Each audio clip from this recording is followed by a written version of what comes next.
Yes, ladies and gentlemen, it's Wednesday, and that means it's time for the Wrestling Inc. After AEW Dynamite after show, starring Jack Farmer, Jimmy Korderas, and the NYC Demon Diva herself, Issa.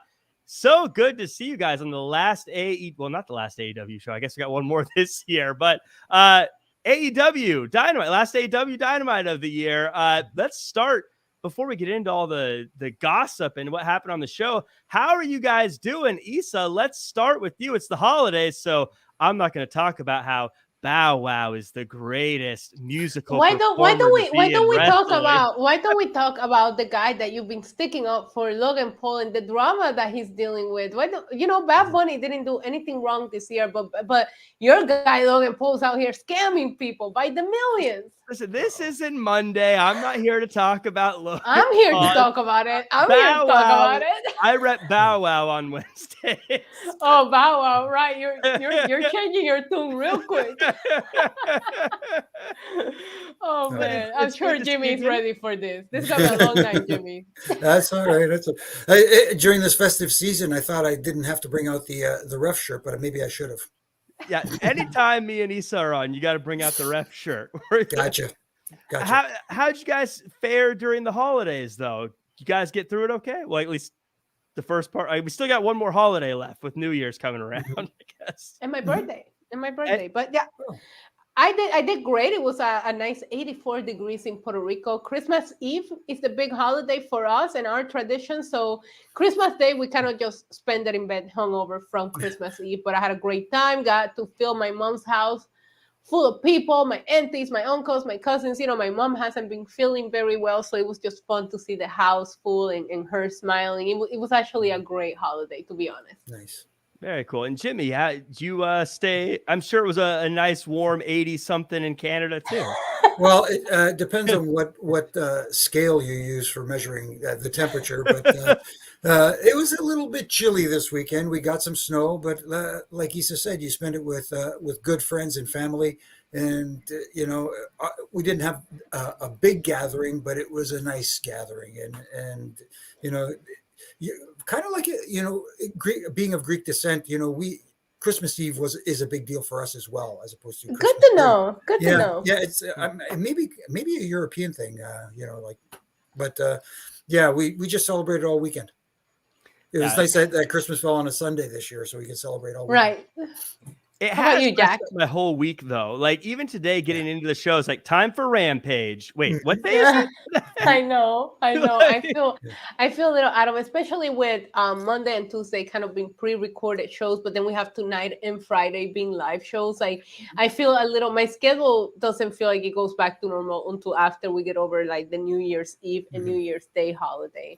For those keeping track, though, Roman only bid 6 people during our Christmas gathering. So, he was a good boy. There's still time because there's 12 days of Christmas. Yeah. So his numbers are looking pretty close to the wrestling Romans wins as well. Wow. So let's chat about some quick news here real quick. Now, usually Justin gets the news, and Justin's not here, so I had to pick some stuff off of the Wrestling Inc. website. By the way, check out WrestlingInc.com for all your greatest news and information and fun stuff like that. I got a quick thing here from it was why Ricky Steamboat didn't end up doing the Ric Flair match. I know a lot of people were had their ideas of why that didn't happen, but Steamboat said that while I was still training pretty good and feeling pretty good, what put the nail in the coffin is I found out that Flair was wearing a pacemaker. After all these years, I never knew. And I immediately just said, I don't think I want to do this. Obviously, probably thinking of the health of Ric Flair. Jimmy, of course, it's always risky getting into the ring with somebody. Obviously, as you get older, it becomes a bigger risk. And just sounds like Ricky said, not worth it. I guess, yeah, well, the history between them two is incredible, and their matches together have been incredible. And growing up, of course, here and being a wrestling fan here in Canada, we got most of our wrestling from Mid-Atlantic Championship Wrestling, so I got to see that. And I say growing up, I was already grown up. I was trying to be nice, but anyways, no, but I understand Ricky's point of view too. He, God forbid, wrestling is hard enough being in the ring and doing that for a living, and God forbid something were to happen to Rick, because let's face it, he isn't a young man anymore, and he did have the pacemaker put in. Good Lord, if something were to happen, Ricky would never be able to forgive himself for being in that position with him. Yeah, and I know Issa. I think the more poetic last match would have been Ricky Steamboat, but if you're Ricky, you can't blame him for saying, maybe not. No, you can't. I mean, I felt when it was announced that it was a bad idea overall, so I can understand why some people will probably duplicate that sentiment. Being there, it was a spectacle, but watching it was very stressful. It was very anxiety inducing because you felt like something could go wrong, and I'm glad that nothing went wrong, but you can't blame him for feeling that kind of way and just respecting that. The only thing that shocks me is that he didn't know, because I remember how all over the news when Ric Flair, went through that health scare, everything was kind of like publicized and we knew everything that he was going through. And I remember knowing that he got a pacemaker a while back. So it just shocks me that he just had no idea about that. Yeah, it's I mean, you never know what people know about each other, I guess, but yeah, I never actually watched this. I love Ric Flair. Ric Flair is one of my all-time favorites. I never watched the last match just because I didn't want that to be the last match I saw of him wrestle. You know what I mean? I can understand that. Completely understand. Because I knew I had a feeling how it was going to go, and I was like, I just want to pretend like that didn't happen. Right. I still pretend that, even though I know there was stuff that happened afterwards, I like to pretend WrestleMania and Shawn Michaels was his last match. We all do, Jack. I always say if his career was a DVD, then the other stuff is just bonus features. That's like, it's like the post credits ending. That's all that the other stuff was. But let's get into the show. Before we get into the show, though, I always like to thank everyone who is watching on YouTube or listening on Spotify or iHeartRadio or anything like that. Like, comment, share, subscribe. Always appreciated. Want to give a shout out to everyone who's live in the chat with us, though, whether it be Joseph Boza, Night One, Dylan Matthews, John Millard, Daniel Price, Blue Chew, Corey Pride, and so many others. Christopher, is it Stike Leather, and Ethan Cruz, Ted Turner in the house. We also got Adam McFarland and so many more. Thank you, everyone, for joining along. Corey, by the way, with the super chat saying, wishing the Wrestling Inc. podcast a happy new year / Issa's birthday. Hey, Jack, watch you on Raw podcast replay all the time. Tell Justin, Glenn, and Alfred, hey. So, hey, guys. Thank you, Corey. Thanks, Corey. And happy upcoming birthday, Issa. Yeah. Thank you. So let's get into this show. I have a feeling we're going to have some spirited discussion tonight. Let's start. It was the New Year's. Let's get into it. It was the New Year's Smash. The crowd was really hot, by the way. I gotta give it. Great crowd. Yep. Great crowd. Yep. Where were they, by the way? I can't remember. Just outside of Denver, not far from Denver. Denver. Oh, that's right. Yeah, they made Samoa Joe took some shots at the. Of course.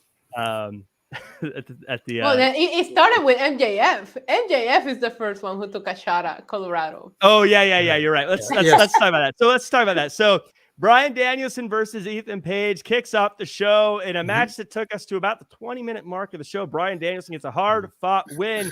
Issa, you brought him up, so I'm gonna tee it off straight to you. Let me know your thoughts just on MJF, the reaction he got, and what he did while he was in that booth. It felt unnecessary. if you want me to be honest, I think the girl that he had had no idea where she was at. She was definitely wasting that champagne, because every time we looked at her, she was drinking, but the cup was still the same length. And I'm like, girl, come on, like drink that shit up. But sorry, but it was, at least I'm glad he didn't keep talking throughout the match, because that was my biggest fear. It's like, we don't see Ethan Page in the ring enough. And while I assumed that Ethan Page was losing here, I was looking forward to seeing Bryan against Ethan Page. So I was really hoping that we weren't going to get MJF interrupting or, so I was glad that he took his dicks and then they kind of kept him out of it until the end. But he did have a ballet or a lady in there, and he did say that he managed to find the only hot girl in Colorado. I popped a little bit for that overall, but we're building towards Bryan and MJF, so it just felt a little bit forced. If I'm being honest, I don't know how you guys felt about this, but I just felt like it was just forced to continue telling the narrative that we're building towards Bryan and MJF. It does feel a little heavy-handed, and I think it kind of tipped this match a little bit with how much it was kind of sold here. But at the same time, I listened to the reaction of the crowd when MJF's music hit. Right. I think looking at social media, as long as Twitter was up and running, you could see people talking about MJF. But Jimmy, I want to ask you here: have you ever been in the ring during a match when something like an MJF was outside of the ring? And what are your thoughts on that kind of taking the attention away from a match versus what good it can be? As long as it adds to the story that they are trying to tell, I don't have an issue with it. And to your original point, yes, I have been in the ring where someone from the outside who is not involved in the actual match, whether it's on the mic or however on the screen, for example, on the big Tron or whatever it may be, intercedes before or after or during the match. But again, I didn't have an issue with it here because it didn't take away from the match. Like Issa said, it wasn't during the match. It wasn't like this constant wham, wham, wham from MJF. And I love the fact that he was getting the heat he was getting. And we didn't hear from him again until after the match was over. So it didn't hurt in this situation at all.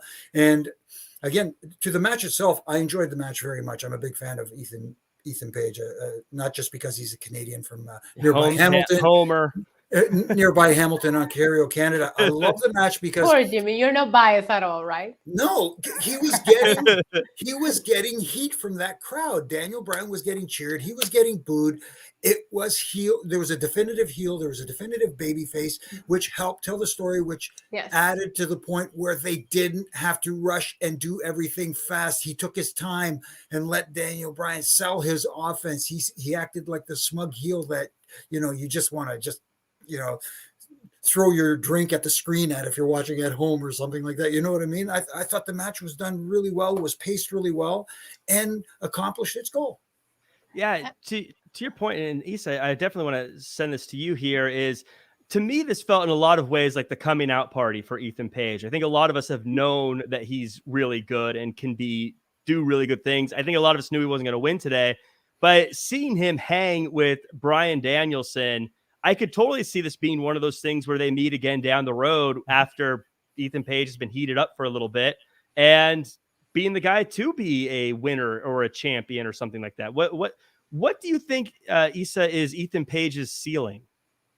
The issue that I have with Ethan Page booking is that I forget about him and I forget about how good he is until I see him in the ring.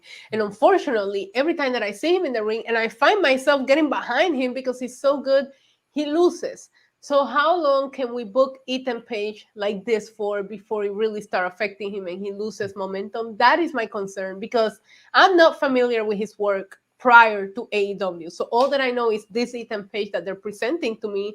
And I know that he's really good. And I know that he can put on bangers. But as of right now, I also know that he's going to lose this banger. So I feel like at some point, tonight did feel like a turning point for him. So now do we book him in winning matches for a little bit just to establish him? I want to know, how do we follow what he did tonight? Because keeping up with Bryan is something that not everybody can do. And you have to give him his flowers. Yeah, I think an unsung hero in this too is Stokely Hathaway. I'm a huge Stokely Hathaway fan. He makes me laugh all the time. I think he's so good at what he does. We'll talk about it a little bit later, but I would love it if he just focused on managing Ethan Page and it was just Ethan Page and Stokely Hathaway. Because I think those two could be gold together. Agreed. Yeah. Agreed. And we'll talk about that in a little. It'll make sense a little bit more as we get down the road, but we do have a couple of super chats I want to get to. Dylan Matthews saying, shout out to Shotzi getting 2 paychecks. A lot of people were comparing the looks of the women that NJF had up there to Shotzi. Yeah. So good call there. And then, of course, I want to give a super shout out to Super Chat from Blue Chew, a small tip I can afford to give him. Appreciation of what you all do. Thank you, Blue Thank Chew. you, Blue. Appreciate Blue, it, Blue. Appreciate it. by the way, Blue, you should be getting some money for sporting a brand that usually has to pay to get the name shouted out on the show. Blue Chew. Maybe you can help us get some sponsorships from them. That'd be cool. Yeah. Then we could have some uncomfortable live reads. Yeah. Oh, I would love to do the Blue Shoe live read. I feel like there's got to be a something raise the ones Roman Reigns Blue Shoe somewhere. It's in there somewhere. We get a promo package from Adam Page. Says they don't have an answer yet on how things are going with him getting better, but it might be okay for him to go in 2 weeks in Los Angeles. Jimmy, this was I get what they're doing. I get it. So I don't really hate this, because it makes sense to me, but you really have to suspend your disbelief a little bit here to assume that Adam Page flew out there and has a guy looking in his eye with a flashlight to tell him he might be ready to go in 2 weeks. Again, I get it. They're basically telling us he's going to wrestle in LA in 2 weeks, but at the same time, I don't know. I don't know where to go with it. What do you think of this bit? It simply could have been done via video package where you assume, like you said, that Adam Page is at his hometown seeing his doctor. Yes, I get it. He wants to see the AEW doctor and get approved by him. But, you're flying out a talent, like you said, just to get checked out by the company doctor to make sure that he is following concussion protocol. Yeah. A little too much. It's one of those things. Yes, we get it. They didn't have to do all that. All they had to do was have the announcer say, listen, we're following up with Adam Page. We understand that there may be some good news in the future. Stay tuned and we will keep you updated. That's all you got to do. Issa, where do you sit? Because I don't think we've had a chance to talk much about Adam Page together. Where do you sit with Adam Page? Are you a fan of him? Not a fan? What do you think of him? Here's the thing. There's a lot of people in the AEW roster that I wasn't familiar with until AEW came along. And if you would have asked me a few months ago, I would tell you that that Hangman Adam Page was the best story, long-term story that AEW has told. I followed it throughout the 2 years. I loved it, and I got emotional. I was there when he won that title, and we all waited 2 years for that moment to happen. The problem is that they didn't know what to do with Hangman Page after that. I feel like they booked Hangman to win the title, and then after that, it was just like, okay, he did it, and now what? You know what I mean? His title reign, while there was a couple of matches that I still remember fondly, to be honest with you, his matches with Bryan were incredible. I don't know that I was like super impressed, and I don't know that he ranks top 3 when it comes to like the top AEW World Champions as of right now, right? And that list is short. So that's my issue. I feel like you wrote the story up to that point, and then he reached the pinnacle, and nothing happened after that. And it hasn't felt interesting. And there was the CM Punk drama, of course, that obviously didn't help his character. I'm not sure that this whole looking into his eyes with a flashlight backstage are helping, especially doing it so many weeks in a row. I'm sorry, I was just like, is he gonna forget where he's at again? Like that's literally what I thought about when I saw them pinned to the backstage segment. Just let him get to Moxley. There's a story there. Moxley took him out. Guess what? He's clear, and the match is happening January 11th. Just say that, and stop doing this whole like. Unless you're gonna have Moxley win, and now you're just gonna give us the whole. I don't know, right? Because we'll get into the main event, but they do the whole, oh, he's not 100% to kind of like protect them. So maybe that's what they're trying to tell us here with Hangman. But I didn't feel like this was necessary tonight. It's AEW, and speaking of that main event, we'll talk about it a little bit, but AEW has a way of, it's like they do write really great stories, but you're right, once it ends, you can tell they don't have the what next to a lot of things. You gotta write the next chapter. You have to write the next chapter of the book. You can just stop at chapter 1. Exactly. That's what this industry is. That's what this business is. Yes, we have great moments, but what's next is just as important as what we just saw. Yeah, 100%. And so I think Page is one of those guys, I think he's very good about getting people to emotionally invest into him. But I think that I feel like, something, I don't know if it's he needs to just ditch the Dark Order. I don't know if it's, because he still does some kind of silly stuff. I don't know what it is, but the whole Moxley thing, when Renee mentioned Moxley and he got off like he was ready to throw hands, it seems silly to me.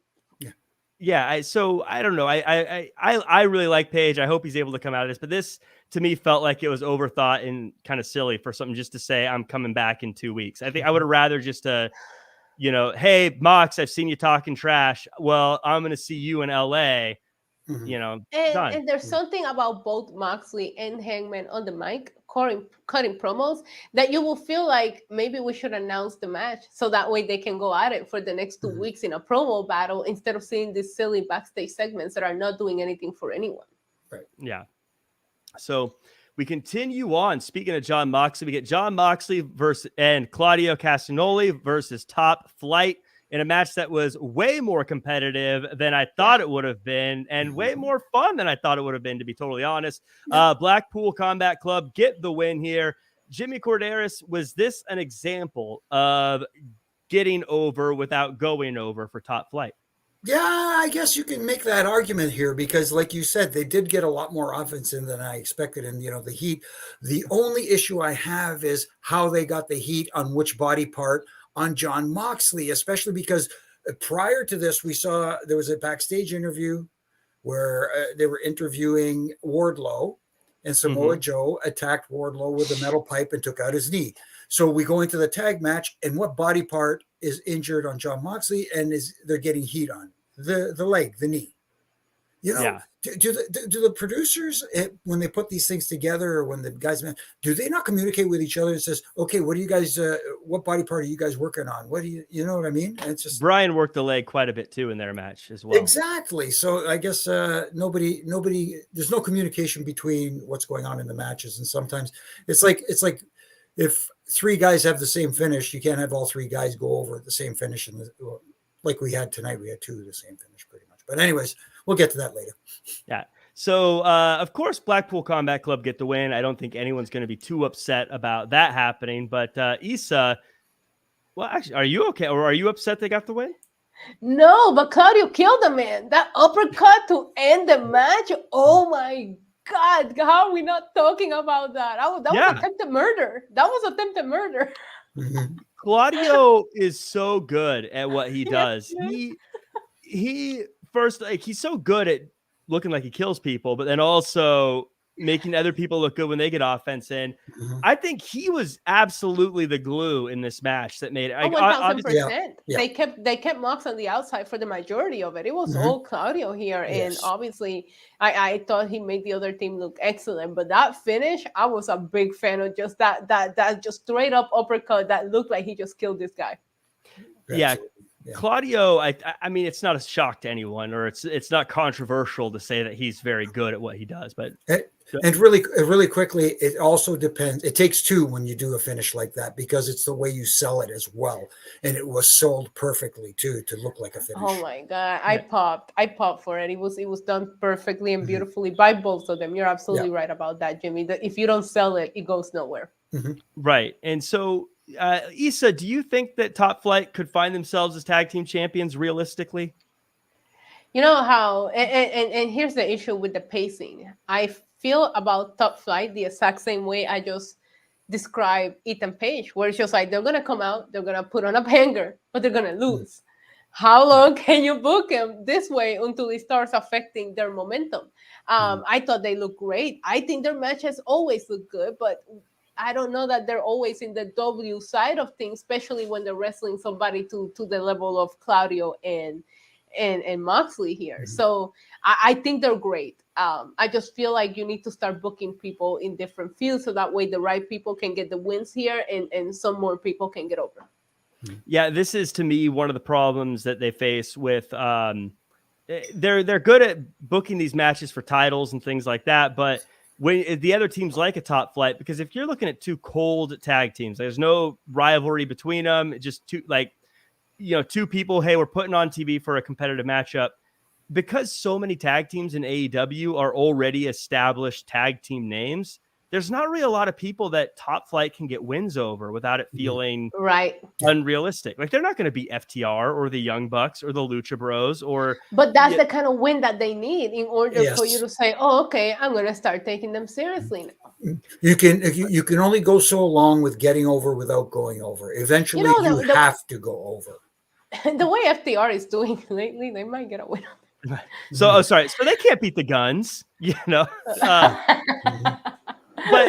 I guess like when you have stories or when you have, I guess when you're thinking about these more like mid-card kind of matches, you can build stories and you can have Top Flight beat, let's say the Guns, for instance, and then they can beat maybe a bigger team like Best Friends, and then they can beat, they kind of work their way up. But it feels like with a lot of the way AEW structured, the only way you can really start getting those is if you get the big win, and they're kind of in a spot where if I don't really know how you build up momentum for them before they face a Acclaimed, because again, I can't see them beating the Acclaimed either. So I feel like this is a good example of where AEW needs to start sort of greasing the wheels for the guys who aren't quite up there so they can get up there, if that makes sense. Yeah. So to Ethan's point on the stream, he said he had to Google them. On the beginning, I was doing a watch-along stream.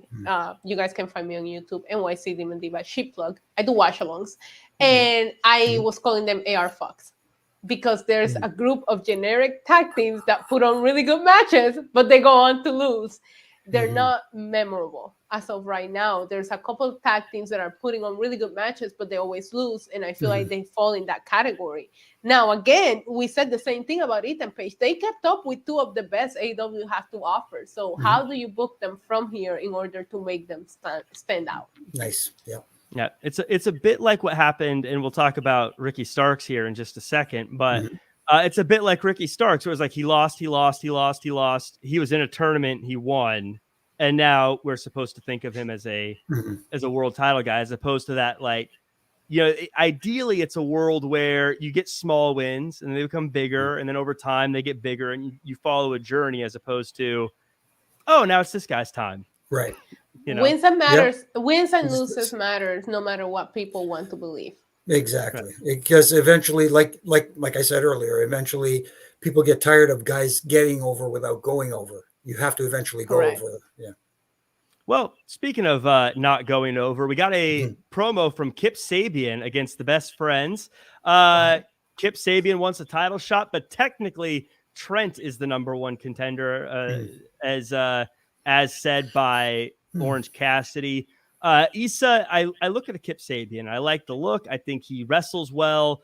I felt like his promo tonight was almost a bit too smart for wrestling. I felt like I had to stop too much and be like, wait, what do you call Clementine? I was like, what do you mean by Clementine? Oh, it's an orange. Okay, I get it. Like there's a I feel like I had to think too much during his promo. Am I just dumb, or is that? I think that was sorry, I don't mean to interrupt you, Issa, but I think that's the whole idea of the promo, is to make you feel that way. Yes. That's a good point. Now, when you look at it that way, it changes everything, if I'm being honest with you, because I'm in the same boat as Jack Farmer. I was like, I'm not invested. I'm not invested into what they're doing right now. I didn't watch Rampage, so it's hard for me to follow along. They did a good job at kind of recapping it. I'll give them props for that. I think they're getting better at showing you, hey, if you're not familiar with this, this is where we're at, before they throw you into a promo or a backstage segment. But yeah, I'm with you. I felt very lost. So if the point was to make us feel lost, like Jimmy said, then hey, you got me. I do love, I'm surprised at how much I enjoy Orange Cassidy as a champion, and him can't relate. Just being like, I like his promos where he's just like, oh, I guess you're the contender at Rampage. I think I get his whole shtick, but at the same time, there has to be a point where you turn into this complete 180 character, and you don't get enough of that 180 side of him. You just keep getting this guy who's got his hands in his pockets and doing the kicks. You get that too much, as opposed to getting that switch that flips. I don't mind having that guy, doing that stuff, but there has to be a moment where the light bulb gets set off, or when he takes the title off the backpack and wears it on his waist, kind of moment, because I forget that he's champion. Orange Cassidy wins me over in the ring, Jack. When I see him wrestle, I'm like, oh, this guy's good. But when I see him backstage cutting promos or with the best friends, it's just not for me. I was not a fan of Orange Cassidy when AEW first started. I was like, I don't get this guy. I'm is still ridiculous. there. It's been 3 years. But he maybe it's the wrestling, but he turned me when I saw him wrestle. And I don't like. I like is like when they're doing the Rampage thing, and he takes out the microphone and goes, "I guess there's been enough talk." And Mark Henry's like, "That's my line. Shut up." Yeah. I like how he breaks I guess kind of breaks not character, but like kind of breaks the way it's supposed to look. And he seems so. His promos to me remind me of when Samoa Joe just walks casually out of the way when someone does a move. It's just like he's so casual about it. You're like, wait a minute, that's not how it's supposed to work, and it stands out. I don't know. I like him. I don't get it, but I will say if I have to sit here and give you like matches that I enjoy the most in 2022, his match with Ospreay is on my top 5, and that's not gonna change no matter how much I enjoy or don't enjoy the gimmick. So we move on. We get Hook versus Balaam Lynx. I'm done. Bye. By the way, Hook faces some incredible named opponents, by the way. Like he faced like Optimus Prime last time, and this time it's Balaam Lynx. They get some great names for him to face.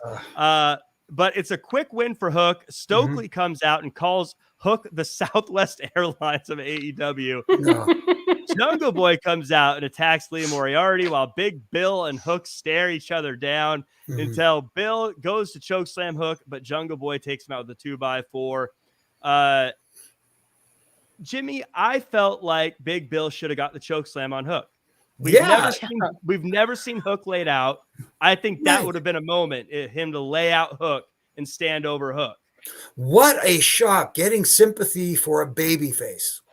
Yes. I mean, like, I don't understand. This is something that has worked for 150 years in this industry, where the babyface gets beat up and the heel gets actual heat, and you get sympathy on the babyface. You want to see the babyface come back eventually and get his, have the heel get his comeuppance in some form or fashion. It's again trying to do too much too soon. I think I agree with you, Jack. I mean, I think they like the unstoppable nature of Hook, but that's what makes... He's not unstoppable. He looks 12. I'm sorry. But he's only 11, to be fair. You can ask me to suspend my disbelief, and there's only so much that I can do with that, okay? It becomes unrealistic at one point. And if you have me show somebody that doesn't watch wrestling and try to turn them over, watch this segment, I would look stupid. Okay, I'm never gonna sell them on that. And that's the problem. Yes, they should have Big Bill lay him out.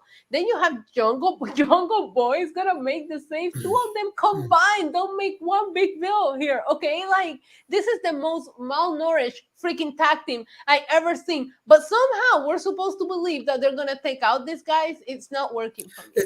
That's part of the problem too. They're booking Hook like he's a big guy.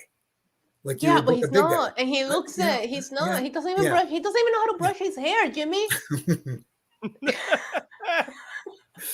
That's where they can call in Jack. That's for sure. For sure, Jack. Your hair looks wonderful tonight. By the way, thank you. It's all I got, really. So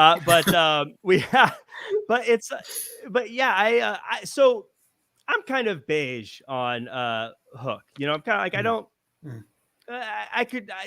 I don't hate him. I don't love it. I'm kind of in the middle with him. I always assume that I think the younger generation loves him. It makes me feel old when I say it, but I feel like he's someone for the younger generation. So like, cool. But at the same time, I remember the first time, this is where I'm going to sound old and not going to be with the younger generation. I remember the first time the Big Show laid out Goldberg while I was in the middle of his streak. And I remember being like, oh my God, someone laid out Goldberg. Yeah, but Big Show's bigger. Yeah. That was that moment. Like, and it was believable. Take him out and make him go, oh my God, what's Hook going to do?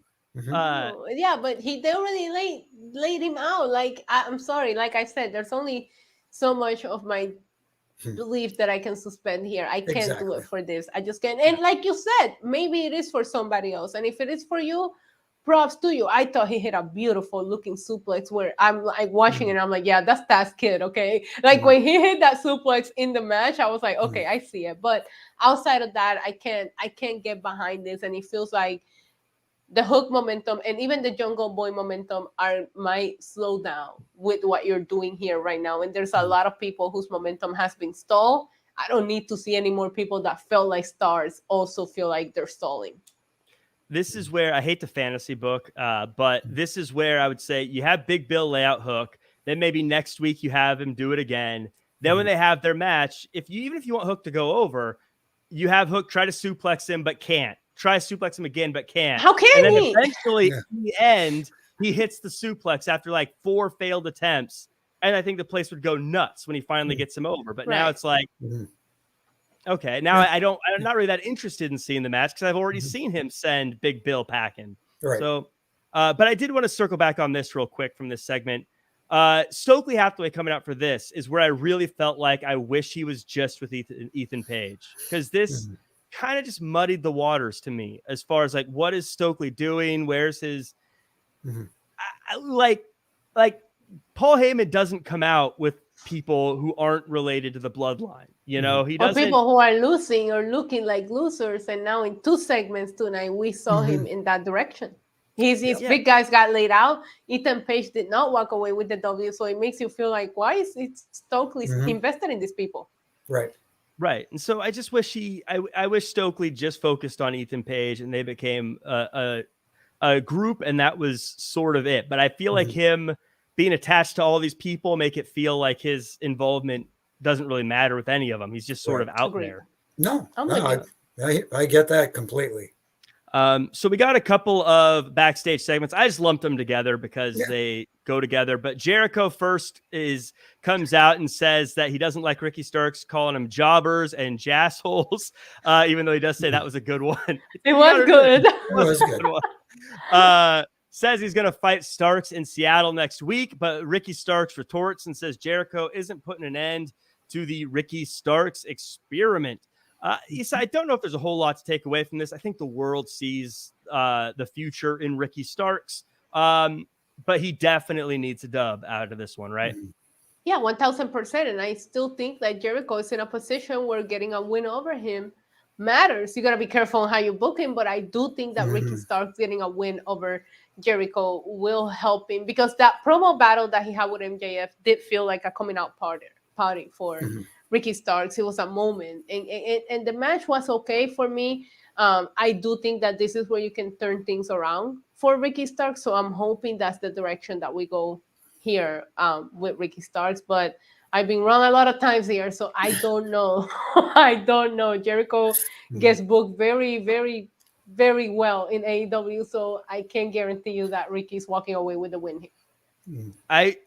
Ricky Starks is they should just say you're going to be cutting a promo every single week. Just match. I don't know if you're going to have a match, but you should be on the microphone every single week, just like MJF. Those two guys. Let him talk. And you're right. Jericho, a win over Jericho still matters at this point. But can you imagine the reaction that Ricky Starks would get if he beats Chris Jericho and you didn't have that surprise win by Action Andretti the other week?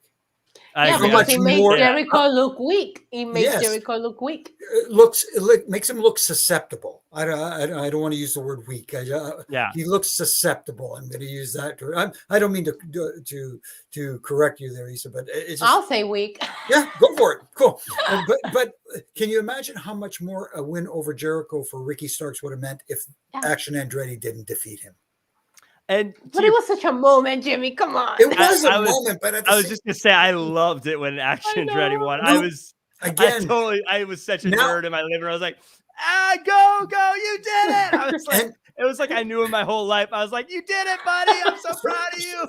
So now what with Action Andretti? He got a fireball thrown in his face, Jimmy. Come on, he's got to recover from his injury. Yeah, well, anyway. But I get what you're saying though, Jimmy, because you're right. Now, if Jericho had been on a long winning streak, it would have mattered a bit more. But I want to ask you this, Jimmy. How do you feel about wrestlers calling each other jobbers?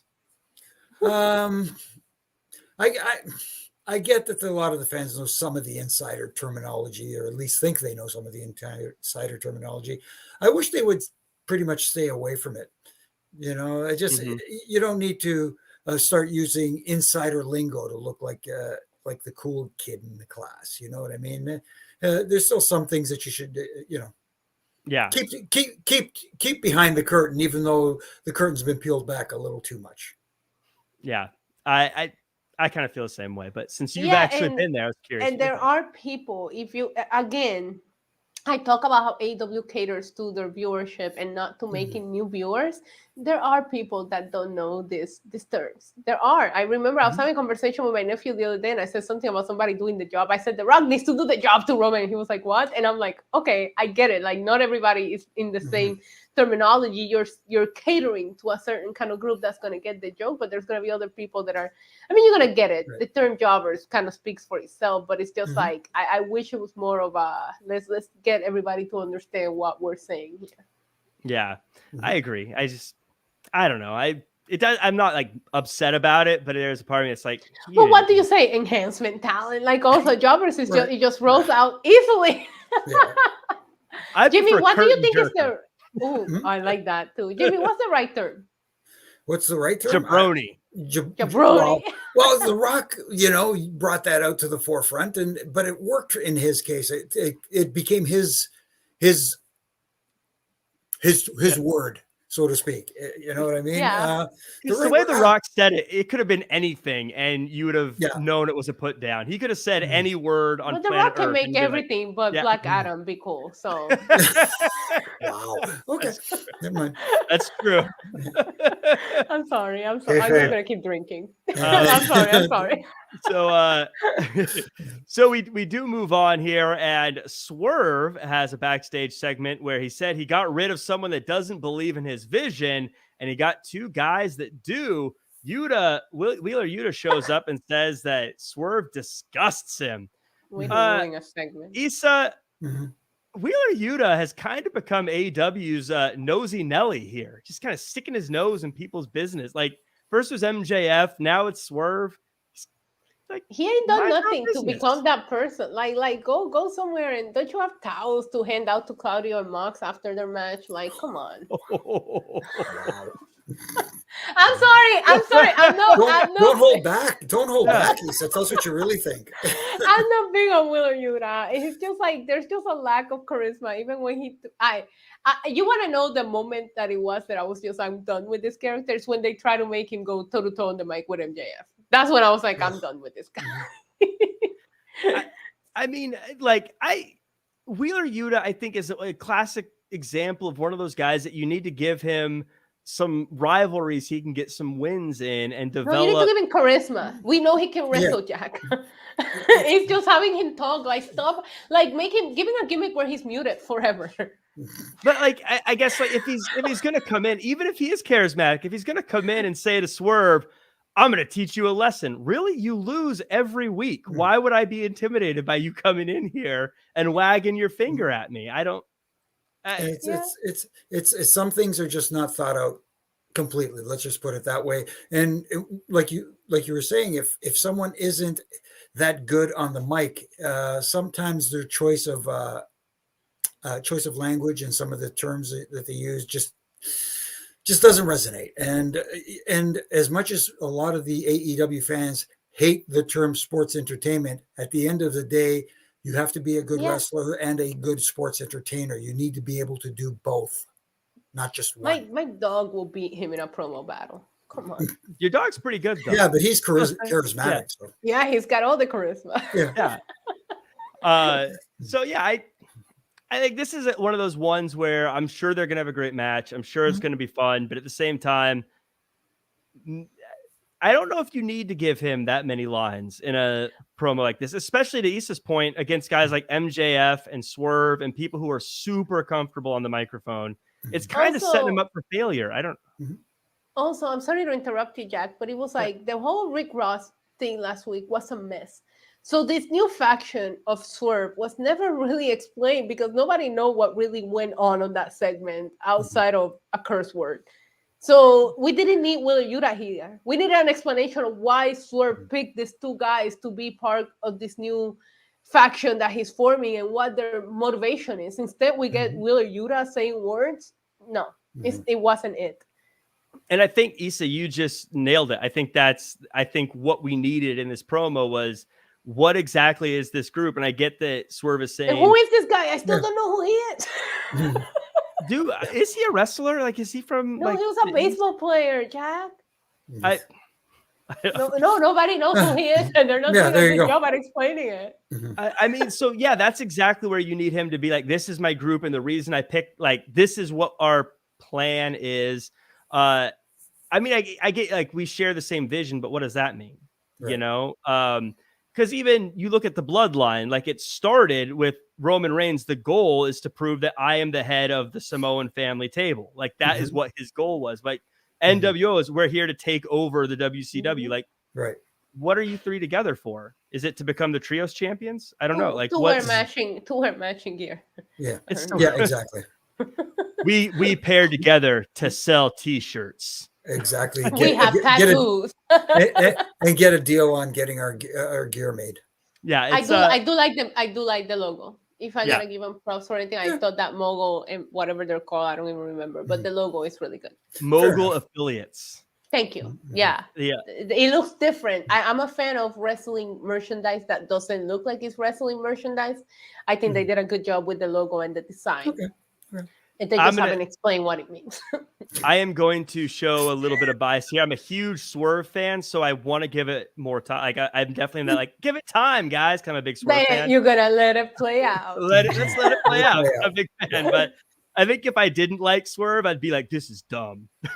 Right. So we got that group of three, but let's talk about two other groups of three. It's the Elite versus the Death Triangle match 6. We start backstage and things kick off right away. Very exciting match, with the end being a one-winged angel on the outside getting the win just before Pac could get the win with the brutalizer. Issa, let's talk about it. Jimmy, I love you. I love you. This was my favorite match of the series. I had so much fun. I don't know what it was. I don't know if it was the way that it started, so chaotic. I don't know. There was a couple of movesets that they did that we haven't seen them do before. And that's the thing. Every match up to this point has felt like the same. I'm sorry, but it has. It feels like I'm just watching a replay of very talented people go at it. This one felt different for me. The suplex combination that Matt Jackson did on the ramp, Kenny Omega in that finish. I love the finish because you didn't know which direction it was going to go, with Pat kind of getting Matt to tap out, but you had Omega hitting that one-wing angel from up there. If you take away the rules, right, because this was a false count everywhere match, and you just watch it for what it is, I had a blast. I was watching the picture-in-picture. I could not take my eyes off of this match. I hope Kenny Omega is okay. Otherwise, he's very good at selling, because I was very afraid for him at the end. He looked like he was in legit pain. And I need Ospreay versus Omega to happen at Wrestle Kingdom. I don't care about match 7. I care about Wrestle Kingdom here. So I need Omega to be okay. But I got to tell you something. Out of the 6 matches that we have gotten so far, this was it for me. I have a feeling that I can call it my ultimate favorite until next week, because it's a ladder match. But I enjoyed everything. I thought all 6 of this man delivered, and it wasn't boring, and it didn't feel like the same, which has been my issue with the other 5 matches prior to this one. Well, Jimmy, Issa started this by saying she loved you, so I assume you have a hot take on this match. What's your hot take? Look, I'm with Issa. As far as Car Crash Television goes, when it comes to these matches, this was enjoyable. But my only issue was the type of match that it was is a Falls Count Anywhere match. But you already started with your anywhere. You know, build towards fighting outside the ring and doing all that stuff backstage. And if you want to bring it back to the ring, to bring it in there for the finish or wherever the finish takes place, that's fine. But, you know, or at least let one team come to the ring, introduction. Here comes the second team. They meet halfway up the ramp and then they start. But they did that already, Jimmy. They did that. Remember, they took away, the Elite took away the Triangle's entrance at some point in this series. I know, but still, you know, start off out where the people see them and then leave the people. Don't. I get what they were trying to do. They were trying to bring the match into the ring for the finish so that people could see them live. You can do it, but start the match off in the ring. That's the little thing that bothered me. But other than that, it was very enjoyable. It was fun seeing all that stuff. And like you said, Issa, Kenny Omega did a great job of selling that shoulder or whatever the heck it I hope was. Yeah. his butt, Jimmy. He kept grabbing his butt. I hope his butt is okay. Oh. I do. I need Kenny Omega to be okay. Like he was gone for a long time. Then he came back. Then the suspension. Like I just want to see. I actually miss Kenny Omega in singles competition. If I'm being fully honest with you guys, like I feel like I'm missing out on so many dream Kenny Omega matches. But yeah, I see your point, Jimmy. Because once he got to the ring, that's probably the low point of this match for me. Right. Now, and really quickly here, because I'm taking the week off from Ref and Rants for the holidays and trying to be nice, but I will make one critique. I love the spot where they had Kenny in the garbage pail. Mm-hmm. They did the triple little deal to him, and then they covered him while he was in the garbage pail. I know it's a little thing, and people are going to say, well, what's the big deal? It's a type of match. The referee, when they count, you're supposed to see the shoulders on the mat. When you're in the garbage can, you can't see the shoulders. I never thought about that. I didn't think about it. I know it's a little thing, but at the same time, what if there's the cover and you see the ref go, but I don't see his shoulders. I don't know if they're pinned. And then, he pulls the garbage can cover off, and then there's the cover and there's the kick out. Jimmy, that's why you work for the big leagues, If you were in the ring there, if that was you, and let's say they didn't mention this spot to you beforehand, would you have made him take the can off, or would you have just assumed this was something that, you know what I mean? Would you have just said, okay, this is what they're going for, or would you have stopped and made him take the can off? Depends on who's sitting at Gorilla on the other end of my IFB, because if VKM is up there, I'm not counting, because that was an edict to us. If you can't see the shoulders, you don't count. Yeah, but that's because you don't want to make your referees look not smart, to not say to not put them down. But it does. I didn't, and this is why I love getting to talk to you every week, because you just point out things that I would have never thought about. As soon as you say it, I'm like, well, that makes perfect sense. Yeah, and it's I know it sounds like with referee distractions, we'll get into it a little bit later too. But the referee distraction is supposed to make the heels look like they outsmartened the referee, as opposed to making the referee look like, hey, right. Yeah. I will add one final thing to this match, something that Kenny Omega gets a lot of credit and a lot of love, and he deserves to. But I think something that he does better than anyone is when it's time for a hardcore match, he dresses the hardcore match way. He wears the jeans and the cutoff t-shirt with the taped fist. Like, that's how you're supposed to dress for these kind of matches. I love that you brought that up. I brought it up also on my watch alone when I was like, Kenny Omega's not messing around tonight. You can just tell by what he's wearing. Like, he's here to fight. Also, how did Pac survive this fight? Like, Pac took the most damage out of Death Triangle. I was like, oh my God. And at the end, he had Matt Jackson for the finish. I was like, how is he still even alive? Right. I can honestly tell you, I had a good time watching this match. In the last one, I felt like I was getting bored with them, with the back and forward and watching the same thing. Here, it felt refreshing, and I think a ladder match would also feel refreshing. Hopefully, Kenny's butt is okay, but yeah, as of right now, the series is tied. This is my favorite match out of the series. Cool. And last thing I gotta say, the butt, it's so funny. I actually do agree with you. I was like, you see all this stuff happen to them, but like that was a part like, oh no, his butt. No, he kept grabbing it. I was like, Benito, Kenny Omega, man. Well, Issa likes his butt and she cannot lie. Yeah. Kenny Omega, I will say, he came back from that. I can tell what Kenny Omega did during the suspension time off, because he came back looking in the best shape that I've seen him in a long time. I was actually a little sad, and you brought it up, Jack, but I was a little sad that he dressed for a hardcore match, because I'm like, we haven't gotten to see Kenny in that physique that he worked so hard on in 2 weeks now. Come on. Well, we get an acclaimed music video. Oh, this was great. Which was fantastic. My favorite bit, I can't remember the lyrics, but he said something along the lines to Jay Lethal about how he's been impersonating other people for 20 years and no one's impersonating him. That to me, I was like, oh, that stings. But this was fun. Exactly. I saw the line of Jeff Jarrett being the worst Justin Stammer. I screamed. I literally screamed out loud. I was like, no, he didn't. And with that Netflix special, this is a relevant name. We're bringing it back to life, I love the Acclaim. Everything that they do right now is just so right, so organic. It doesn't feel like they're trying hard. It doesn't feel forced. It's fun, and the music video was as silly as it gets. I could probably produce that in a player here, and that's what I loved about it. Like it was perfect. Yeah, it was what it was supposed to be. It was so entertaining. It was so much fun, and yes, I could probably recite some of the lyrics from it, but it wouldn't do it any justice. You just have to go back and watch it. Yeah, just the Acclaimed can do no wrong right now. Poor Jeff Jarrett, though. Jeff Jarrett took so much heat on this. They did that great, and you're right. It looks. I think what makes it great too is not only is it funny, but it looked like it was fun. Like it's one of those groups that like I want to hang out with the Acclaimed, and like the Acclaim is cool. The Acclaim is organically cool, and you can I don't want to quote Enzo here, but you can teach that. That just like is incredible. Like what they're doing, and it's been so much fun to watch a homegrown AEW. Like you see the Acclaim, you see MJF, and I get it. People are gonna be like, they're not homegrown. Well, to some of us, they are because we didn't know them before AEW, and just to see some of AEW's own holding the main titles right now is fun, man. You know, it's a good thing. That's what they should be doing.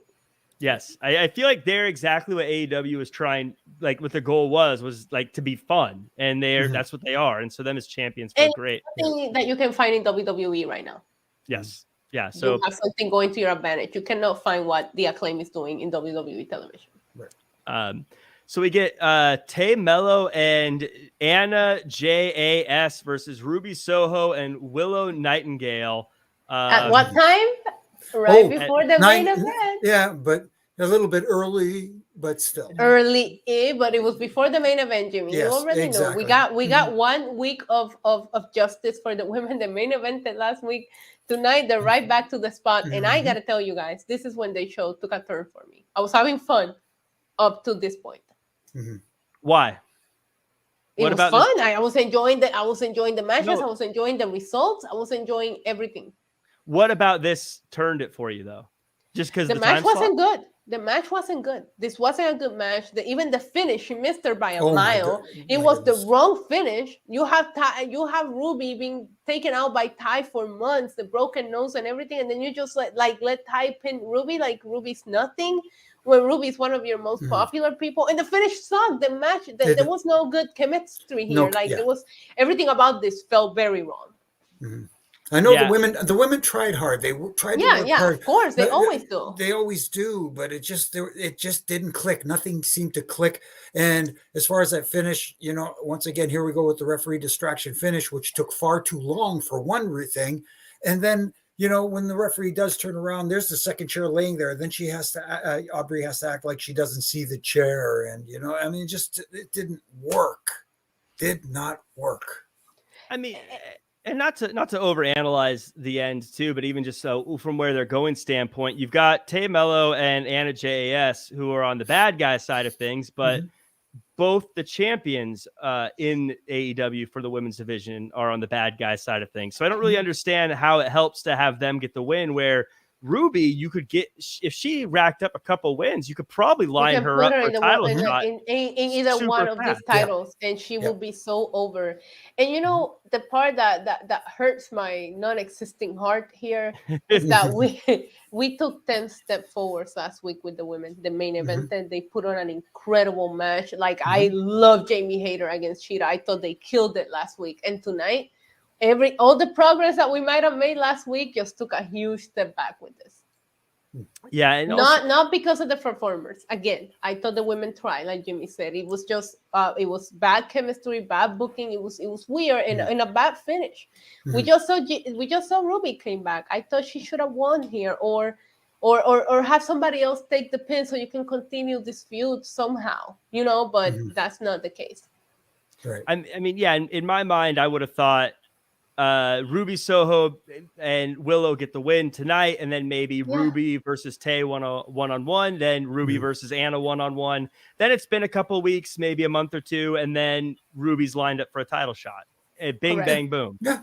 But I don't see, to all respect to them, I don't see Tay or Anna being like next in line anytime soon. So I don't. Right. This match ended with a very much a feeling of like, oh, yeah, okay. Yeah. And What was the point? What was the Exactly. point? where both Willow and Ruby feel like they could get heated up pretty quickly with how, especially because everyone loves Willow. It seems like when she comes out, the crowd goes nuts. They seem to like her, even though she doesn't win. And I hate. Then why book the match? Go ahead. See, there you go. It just felt like we need a women's match on the show. Let's put this out there, and not a lot. It just felt like not a lot of thought was put into what the finish is going to be and where we're going to go from here next. And it's always about what comes next. You pair two baby faces that could have used the win here, and you just putting the pin on Ruby after having her come back. It just feels weird. But like you said, Willow is in such a, people love her. She's on a streak right now, so you don't want her taking the pin. So why book the match? Yeah, this one I didn't like.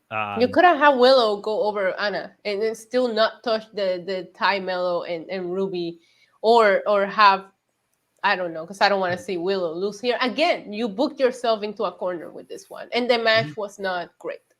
Right. Yeah. I don't know where they're going with this one. And yeah, I wasn't super into it, but it is what it is. Hopefully they bounce back from that. Let's get into this main event, though, because this was the big one. Wardlow versus Samoa Joe. Oh, Jimmy, did you have something you want to add? Nope. Samoa Joe attacked Wardlow earlier in the show with the steel pipe, took out his knee. Wardlow comes to the match anyways, and it starts off hot. Eventually, when Wardlow goes for the powerbomb symphony, the knee gives out, and Joe chokes him out to get the win. After the match, Joe headbutts the ref, cuts Wardlow's hair, and then Darby Allin comes out to attack Samoa Joe. This is I feel like this is a bundle of if you had told me, let's say a few weeks ago, that we were going to get a show with Samoa Joe and Wardlow against each other for the title, if you had told me about a lot of this stuff, I would have said that sounds amazing. But seeing it, Jimmy, I was left feeling a little deflated. A little deflated. I was more deflated than the tag team name of Ward Joe. It was just, you were more a fan of Samoa Low. Yeah, I guess. Oh my goodness. I mean, I get it. You want to keep the title on Samoa Joe and have this rivalry continue. No, apparently you don't want this rivalry to continue, because what you did tonight with that finish, especially with having Joe not even get him to tap, getting Wardlow to pass out, did more harm to Wardlow. Yes, you could always come back from something, but now what they've done to Wardlow over the last few months is going to be very, very difficult, because they had a star on their hands. They had possibly the next guy right there in front of them. And what they've done to him in the last few months, and then I don't want to say they put the final nail in tonight, but they did some damage that's going to be tough to repair. And then having after the hair cutting, after taking him out with the belt and then the hair cutting, Darby Allin comes out and takes him out with a skateboard. Why? Yeah.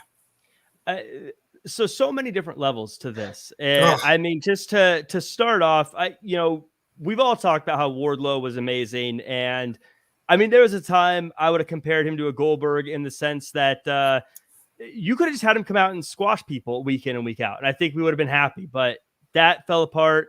Then he loses tonight. Okay, he loses. Issa, then Joe cuts his hair, which is a trademark thing, but that's just like a footnote in Darby Allin coming out and saving Wardlow, which to me kind of made Wardlow look like a chump, like he needs someone to come save him. I mean, Wardlow looks like a chump for months now. But yeah, I agree with you. Even the way they something has changed about Wardlow. And you know what's sad here? At Double or Nothing, had it not been about the MJF drama, Wardlow squashed MJF. If he would have been booked the way he should have, he could be in the world title picture right now, and nobody would question it, because he beat your champion. He's the last person to beat MJF. But no, you put him in a feud against security. I'm sorry, if we got to talk about 2023 biggest booking mistakes, I put Wardlow in my category, saying he will probably win the award, because you were in the direction to building a star, It was my favorite thing in AEW. And then all of a sudden, it just went nowhere. This felt pointless. And I couldn't help but to think, okay, he attacked the leg. I personally think he attacked the leg based on the outfit that Wardlow was wearing backstage, because I don't know what the deal is with making him look like he's in a Hallmark movie, but Jesus, they need to stop with that. It's not the look for him. But maybe that's why he attacked him. I don't know.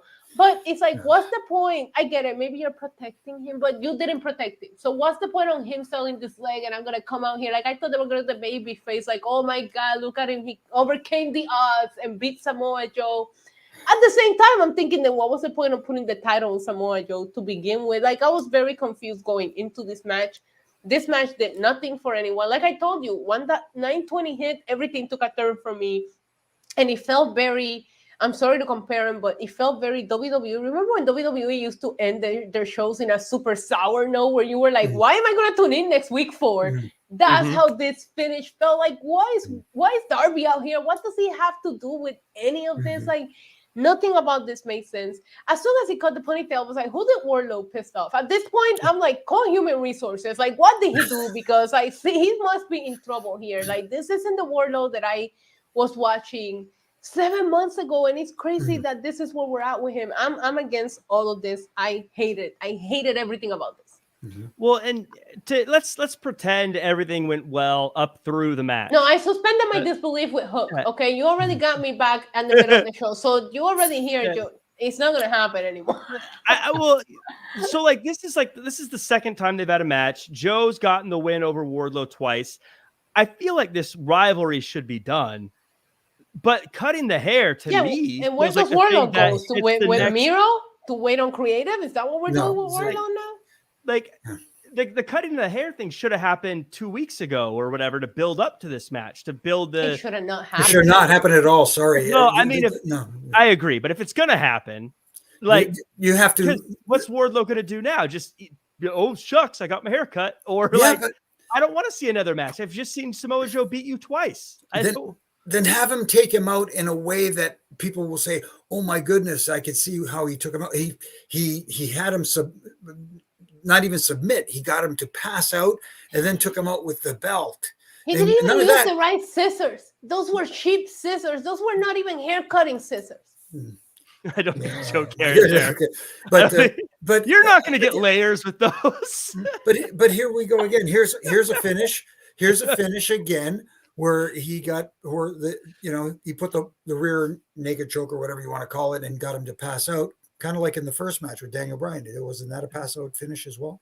Yeah. Again, lack of communication again with finishes, but that hurts him. And people say, well, he didn't tap, he passed out.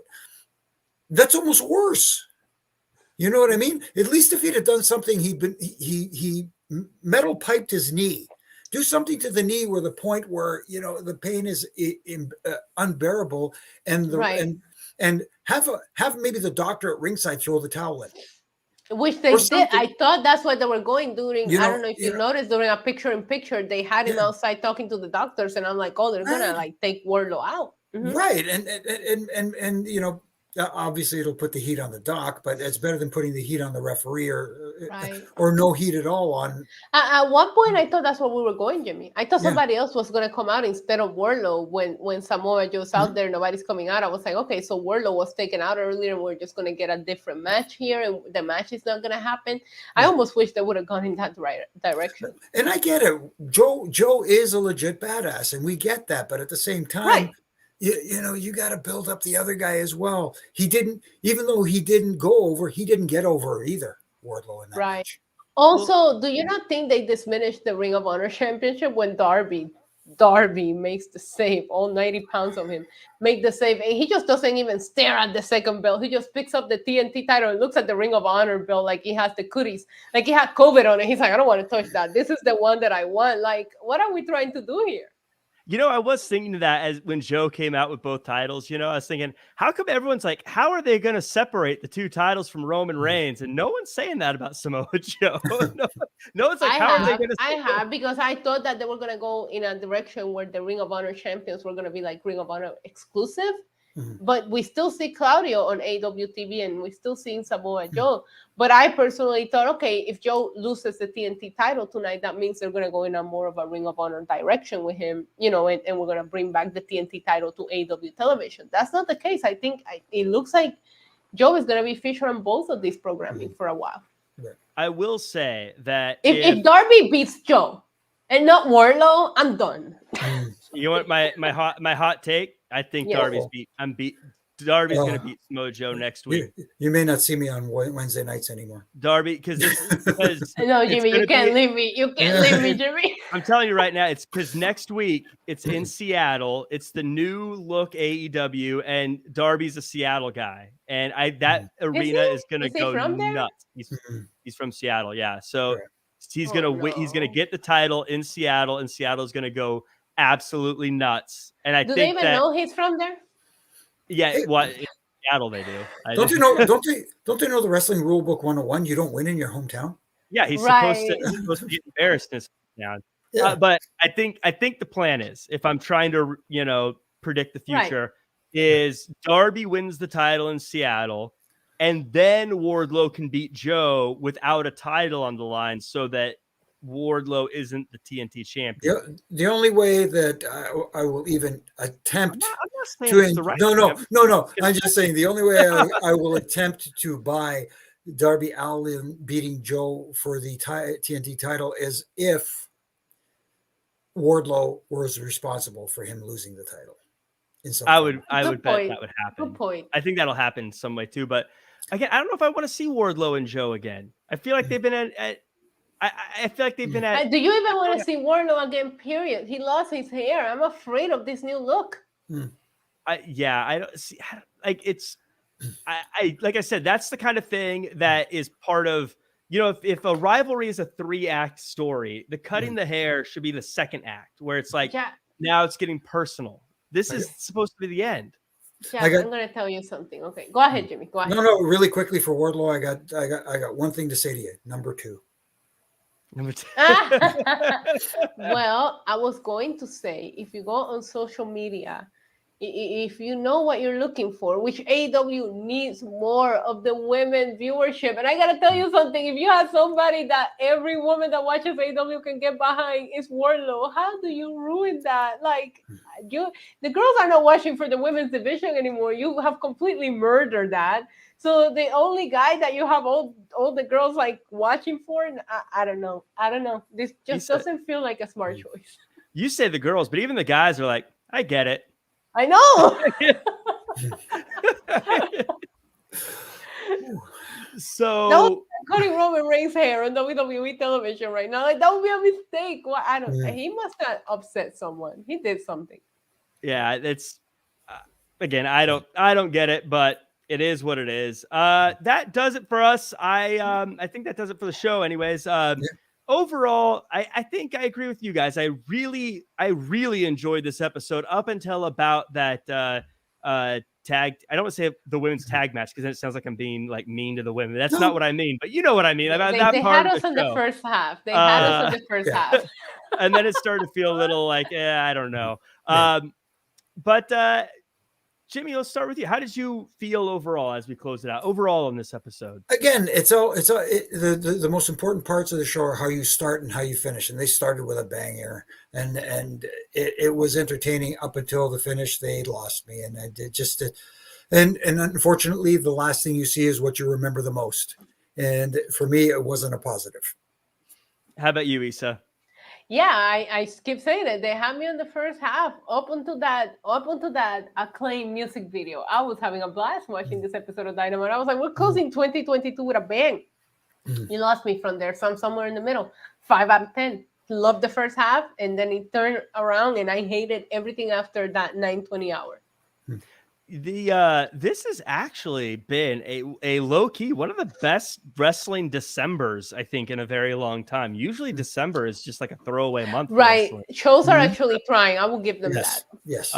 So yeah, I'd say 5 is fair because it sounds bad, but I mean, yeah, half the show. That means half the show was great. I think that does it for us.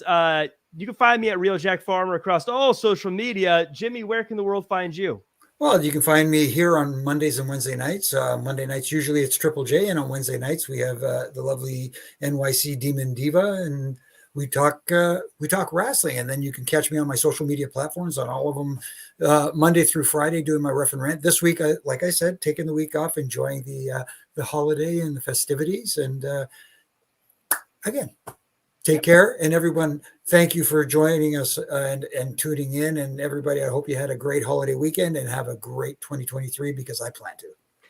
Awesome. And Issa, how about you? Where can the world find you and all the stuff you're working on?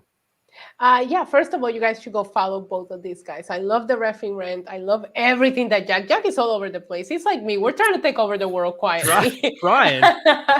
And for me, you guys can find me on YouTube. We are like 1,000 subscribers away from 20,000 subscribers. So it will be awesome to hit that sometime soon. NYC Demon Diva. All of my social media is the same. You guys can find me. I'm everywhere. I'm launching a Spanish wrestling podcast called Divagando on Lucha Libre Online that is launching on January 7th. For those of you who wanted to see me say what I say, but in Spanish, that's coming soon. And yeah, happy New Year's to everybody that tuning and supports everything that we do, and prayers for Kenny Omega's butt. Hashtag prayers for Kenny Omega's butt. Thank you to everyone who watched. Remember to follow at Wrestling Inc. as well, and where you get all the news. For now on Twitter, I don't know what's happening. Twitter's going down, it seems like, at least today. Elon Musk, man. We'll see how that goes. But thank you to everyone who joined us in the chat. Daniel Price, Ricky Zaldivar, Ethan Cruz, Night One, Stalking You, Joseph Boza, Swerve, and Tina Miller, even though you wagged your finger at me for talking about Wardlow's hair. Christopher and everyone else, thank you so much for joining us. That does it for us. Make sure to tune in on Friday for the after show on Wrestling. I'll be here. See you then.